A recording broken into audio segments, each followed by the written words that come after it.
Hello students, today we are continuing our lecture on crop productions and management from class 8 science. Today we are taking question number 4 from exercise. So let's see what is it. Write a paragraph in your own words on each of the following. इनमें से प्रत्येक के ऊपर आपको एक paragraph लिखना है अपने खुद के शब्दों के अंदर. So सबसे पहले क्या है हमारे पास प्रिपरेशन ऑफ सॉइल. मिट्टी की तैयारी कैसे करें. Soil preparation is perhaps the first step and it is necessary before growing a crop. मिट्टी को तैयार करना बहुत ज़रूरी है और ये सबसे पहला स्टेप है पौधे उगाने से पहले. It involves tilling and loosening the soil. इसके अंदर हम जो मिट्टी है उसे लूज बनाते हैं यानी कि नरम बनाने की कोशिश करते हैं. क्यों नरम बनाने की ज़रूरत है ये भी बहुत इंपॉर्टेंट है.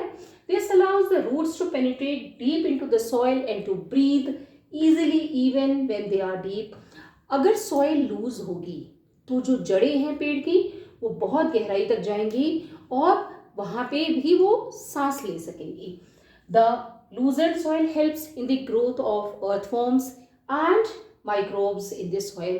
और जो लूज मिट्टी होगी उसके अंदर केंचुए और जो कीटाणु हैं वो एक्ट करेंगे और इस तरीके से जो है उसकी जो ह्यूमिडिटी है और जो ह्यूमस है उसकी प्रोडक्शन को बढ़ा देंगे. So this is one of the first steps. Okay, now second है sowing. What is sowing. Sowing का मतलब बोना. Okay, the process of putting seeds into the soil is called sowing. मिट्टी के अंदर बीज को बोने को हम सोइंग कहते हैं.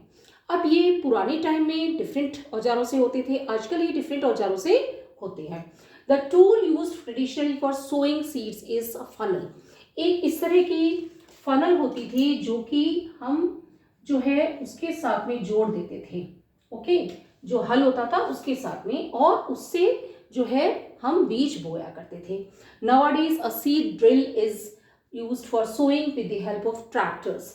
आजकल हम सीड ड्रिल काम में लेते हैं. जो ट्रैक्टर होता है उसके पीछे सीड ड्रिल लगी होती है जिसमें 5, 6, 7, 8 जो है ड्रिल्स होती हैं जिनके मदद से डायरेक्टली जो सीड है वो सॉइल के अंदर चला जाता है और कवर भी हो जाता है. So this tool shows the seeds uniformly at a proper distance and depth. और जो ये सीड ड्रिल की मदद से जो ट्रैक्टर से हम जो सीड जो दाने को बोते हैं वो क्या है कि एक यूनिफॉर्म तरीके से मतलब बराबर के डिस्टेंस पे वो बोया जाता है और उसमें जो गहराई है वो भी रिक्वायर्ड ही होती है. Now the third one is weeding. तो सबसे पहले हमें पता होना चाहिए कि वीडिंग है क्या और क्यों करी जाती है. The some undesirable plants they grow along with the crop and these unwanted plants are called weeds. कुछ जो है ना चाहने वाले जो पौधे हैं वो जो फसल होती है उसके साथ उग आते हैं और ये जो है इन्हें हम वीड्स कहते हैं. और वीडिंग क्या है. The process of removing these unwanted plants is called weeding. और ये जो अनवांटेड पौधे जो अपनी फसल के साथ उगाते हैं इन्हें हटाने को हम वीडिंग कहते हैं. अब वीडिंग है वो खुरपी की मदद से भी हो सकती है. वीडिंग है वो वीडीसाइड जो होते हैं जो केमिकल्स होते हैं उनकी मदद से भी हो सकती है. Now weeding is necessary. अब हमें ये पता होना चाहिए कि वीडिंग क्यों करनी जरूरी है. Weeding is necessary since weeds compete with the crop plants for water, nutrient, space, light and light. जो ये जो पौधे साथ में क्रॉप के उगते हैं फसल के उगते हैं ये उस क्रॉप के साथ एक कंपटीशन शो करते हैं. पानी को बांटते हैं, लाइट को बांटते हैं और न्यूट्रिएंट्स होते हैं सॉइल में उसको बांटते हैं और जगह भी घेरते हैं. They affect the growth of the plant. और इस तरह से ये जो पौधा है उसकी ग्रोथ को इफेक्ट करते हैं. इसलिए वीडिंग की जाती है. वीडिंग तो होती है उससे क्या है जैसे वीड्स हमने फसल से रिमूव कर दिए तो जो हमारी फसल है उसे पर्याप्त स्पेस, लाइट, न्यूट्रिएंट्स मिल जाते हैं तो फसल की अच्छी ग्रोथ होती है. और लास्ट इज थ्रेशिंग. थ्रेशिंग क्या है. The process of separating the grain seeds from the chaff is called threshing. एक ऐसा तरीका है जिससे कि जो अनाज के दाने हैं वो हम भूसे से अलग करते हैं उसे थ्रेशिंग कहते हैं.